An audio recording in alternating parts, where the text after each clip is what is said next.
Rahul Gandhi parliament street थाने पहुंचे हैं, DCP से मुलाकात की है, डीसीपी सेंट्रल से उन्होंने मुलाकात की और अब संसद मार्ग थाने के बाहर धरने पर राहुल गांधी बैठ गए हैं। उनके साथ कांग्रेस पार्टी के कुछ और नेता भी नजर आ रहे हैं। वो छात्र नजर आ रहा है जिसे पैलेट गन का पीड़ित बता रहे हैं राहुल गांधी। दरअसल पूरा मसला यह है कि पैलेट गन के मुद्दे को एक बार फिर राहुल गांधी जोर शोर से उठाते नजर आ रहे हैं। डीसीपी सेंट्रल से उन्होंने मुलाकात की है, शिकायत दे दी गई है लेकिन एफआईआर नहीं दर्ज की गई है और यही वजह है कि राहुल गांधी अब पार्लियामेंट स्ट्रीट थाने के बाहर धरने पर बैठ गए हैं। एफआईआर लिखी जाए ये डिमांड की जा रही है। ये इस वक्त की बड़ी खबर और इससे जुड़ी दो तस्वीरें इस वक्त हमारे दर्शक टीवी 9 भारतवर्ष पर देख पा रहे हैं। जितेंद्र शर्मा, कुमार विक्रांत, आनंद प्रकाश पांडे, हमारे ये तमाम संवाददाता इस वक्त इस खबर को ट्रैक कर रहे हैं और इस बड़ी खबर पर हमारी नजर बनी हुई है। जितेंद्र शर्मा का मैं रुख करूंगा। जितेंद्र शर्मा के पास कुछ एक्सक्लूसिव जानकारियां हैं। जितेंद्र, ये बताइए कि पार्लियामेंट स्ट्रीट थाने के अंदर जब डीसीपी सेंट्रल से मुलाकात चल रही थी राहुल गांधी की, तो उस दौरान क्या हुआ है? शिकायत अगर दी गई है तो शिकायत किसके नाम पर दी गई है? राहुल गांधी खुद पैलेट गन के एक पीड़ित को लेकर वहां पर पहुंचे थे, तो शिकायत किसकी तरफ से दर्ज कराई गई है? डीसीपी ने क्या कहा, कुछ जानकारी है? जी बिल्कुल, देखिए राहुल गांधी डीसीपी ऑफिस के अंदर मौजूद थे। बाकायदा डीसीपी सचिन शर्मा के साथ वहां पर जॉइंट कमिश्नर नई दिल्ली नूपुर प्रसाद भी उनके साथ मौजूद थी और राहुल गांधी से बातचीत की जा रही थी। उनकी जो शिकायत राहुल गांधी शिकायतकर्ता को लेकर पहुंचे थे पैलेट गन मामले के अंदर, वो शिकायत उनसे ली गई, उसको पढ़ा गया। नूपुर प्रसाद की तरफ से बाकायदा जो जॉइंट सीपी है नई दिल्ली जिले की रेंज की, उनकी तरफ से बोला गया कि इस पर जाँच की जा रही है और अगर जो शिकायत है उस पर जाँच की भी जाएगी। बावजूद इसके राहुल गांधी इस जिद पर रहे हैं कि इस मामले को लेकर एफआईआर दर्ज होनी चाहिए और जब तक एफआईआर दर्ज नहीं होगी और तब तक वहां से नहीं हटेंगे। तो फिलहाल अभी जो तमाम दिल्ली पुलिस के आला अधिकारी हैं, चाहे वो नूपुर प्रसाद हो, जिले की जॉइंट कमिश्नर, जिले के डीसीपी सचिन शर्मा हो, इसके अलावा एडिशनल डीसीपी हो, सभी मौके पर मौजूद है। लगातार राहुल गांधी को समझाने की कोशिश वहां पर चल रही है। जी और दिल्ली पुलिस का इसमें पक्ष क्या है? जितेंद्र, जरा जल्दी से यह भी क्लियर कर दीजिए, उसके बाद आनंद और कुमार विक्रांत का मैं एक बार फिर रुख करूंगा, क्योंकि पैलेट गन के मुद्दे को जोर शोर से कांग्रेस पार्टी और ऑपोजिशन की तरफ से उठाया जा रहा है। सरकार की तरफ से बार बार यह इनकार किया गया है कि गोली नहीं चली जंतर मंतर पर प्रोटेस्ट के दौरान। दिल्ली पुलिस कह क्या रही है इस मामले में?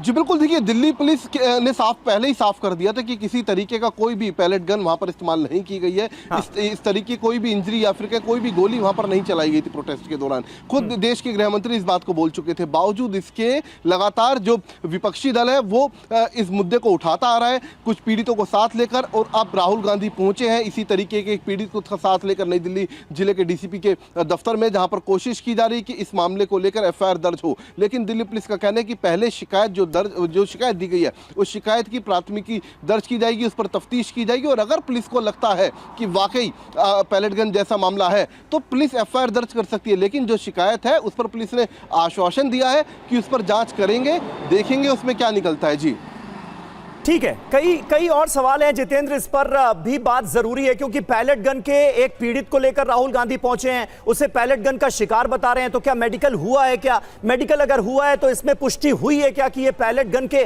घाव हो सकते हैं? इन तमाम बातों का जिक्र जो है वो जरूरी है इस मुद्दे पर। लेकिन आनंद प्रकाश पांडे हमारे साथ मौजूद हैं। आनंद, सरकार का रुख क्या है इस पूरे मसले को लेकर? क्योंकि एक बार फिर राहुल गांधी बड़े जोर शोर से इस मुद्दे को उठाते हुए नजर आ रहे हैं। साहिल, जिसे वो पैलेट गन का पीड़ित बता रहे हैं, लेकर पहुंच गए हैं, पार्लियामेंट स्ट्रीट थाने के बाहर ही धरने पर बैठ गए। स्ट्रैटेजी क्या नजर आ रही है राहुल गांधी की और सरकार की तरफ से जवाब क्या है?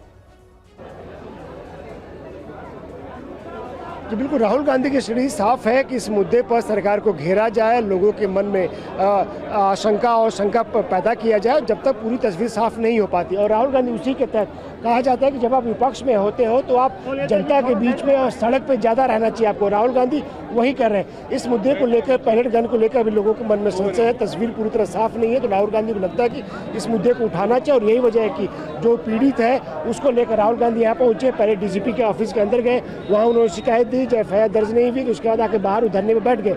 लेकिन सरकार का ये कहना है कि इस पूरे मामले में ये मामला जो है सुप्रीम कोर्ट के संज्ञान में है। सुप्रीम कोर्ट ने इस मामले में सुनवाई की है। सुप्रीम कोर्ट इस मामले में कमेटी बनाने की बात कही है, तो सरकार का कहना है कि राहुल गांधी को इस मामले में सियासत नहीं करनी चाहिए, बल्कि जो सुप्रीम कोर्ट की तरफ जो कमेटी बनाई गई है उसकी जांच रिपोर्ट का इंतजार करना चाहिए और राहुल गांधी को खुद अपनी तरफ से इस मामले में न तो फैसला देने वाला बनना चाहिए न जज बनना चाहिए। तो जाहिर तौर पर लेकिन राहुल गांधी को क्या सूट करता है, कोई पार्टी पॉलिटिकल पार्टी अगर विपक्ष में तो उसको सूट ये करता है कि वो जो इस मामले में जनता के बीच है, जनता के बीच और जनता से कनेक्ट करे। राहुल गांधी को लगता है ये मामला युवाओं से, जेनजी से जुड़ा हुआ मामला है और ऐसा करके राहुल गांधी उनको ये मैसेज देने की कोशिश कर रहे हैं कि हम आपके साथ हैं, आपके मुद्दे के साथ हैं, आपके ऊपर जो लाठीचार्ज किया गया उसको लेकर हमने संसद के अंदर बाहर मुद्दा उठाया और अब जो पैलेट गन का मामला उसको लेकर राहुल गांधी बताना चाहते हैं कि हम युवाओं के साथ हैं और यहाँ पर धरने बैठे। तो जाहिर तौर पर एक तरह से यहाँ पे न्याय दिलाना, इसमें एफआईआर दर्ज कराना एक मकसद तो है, लेकिन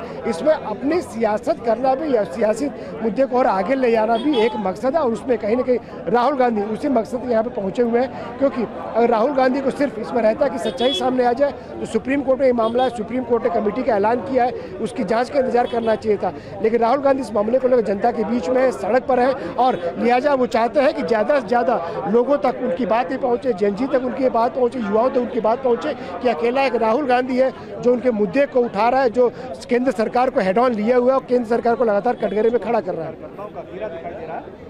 यहाँ पर राहुल गांधी, बिल्कुल सही बात है, ये अपने आप में निश्चित तौर पर एक इंपॉर्टेंट मुद्दा है और इस मुद्दे को जोर शोर से राहुल गांधी लगातार उठाते नजर आ रहे हैं। विक्रांत, स्ट्रैटेजी राहुल गांधी की साफ नजर आ रही है कि जब तक एफआईआर नहीं हो जाती इस मुद्दे पर तब तक वो पार्लियामेंट स्ट्रीट थाने के सामने धरने पर बैठे रहेंगे। अब इसमें कांग्रेस पार्टी की जो अंदरूनी खबर है वो जरा आप हमें बताइए, क्योंकि इस मुद्दे पर अब पार्टी का स्टैंड जो है वो बहुत अग्रेसिव नजर आ रहा है। राहुल गांधी ने बिल्कुल हेड ऑन लिया हुआ है इस मुद्दे पर, तो पार्टी इस मुद्दे को कहां तक लेकर जाने की कोशिश कर रही है। हमने देखा किस तरह से मॉनसून सत्र के दौरान भी ये मुद्दा जोर शोर से उठता रहा, पूरा सत्र जो है वो वॉश आउट हो गया, लेकिन जो सवाल उठाए जा रहे थे उनका अभी तक कई ऐसे सवाल हैं जिनका जवाब नहीं मिल पाया।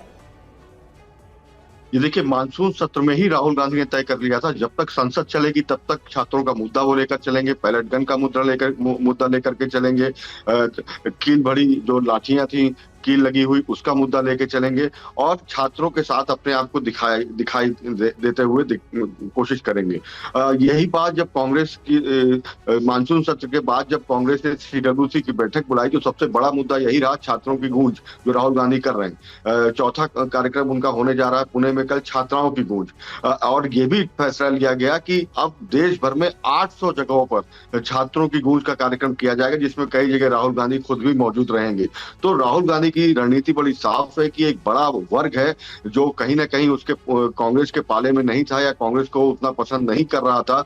ऐसे में उसको लगता है कि अब माहौल बदला है, जिस तरीके से शिक्षा मंत्री को इस्तीफा देना पड़ गया, दबाव पड़ा सरकार पर, तो ये वो मौका है कि सरकार को जितना दबाया जा सके दबाया जाए राजनीतिक तौर पर, और साथ ही साथ जो जेनजी है, छात्र हैं, उनका हितैषी होने को लिए खुद को साबित किया जाए। तो इस रणनीति को लेकर राहुल गांधी लगातार आगे बढ़ रहे हैं। उनको लगता है कि इस मुद्दे पर जितना वो आगे बढ़ेंगे उतना जो नया वोटर है, जो जेनजी है, वो उनके पक्ष में आएगा, उनके साथ जुड़ेगा, कि वो लड़ाई लड़ते हुए दिखना चाहते हैं लगातार छात्रों की। और 22 तारीख को छात्राओं की गूंज से ठीक पहले राहुल गांधी ने जो आज ये कदम उठाया है। बिल्कुल विक्रांत, और कांग्रेस इस मुद्दे को खत्म नहीं होने देना चाहती, यही वजह है राहुल गांधी लगातार देहरादून, इसके बाद प्रयागराज और बाकी जगहों पर भी इसी मुद्दे को लेकर छात्रों के बीच संवाद को स्थापित करने की कोशिश कर रहे हैं।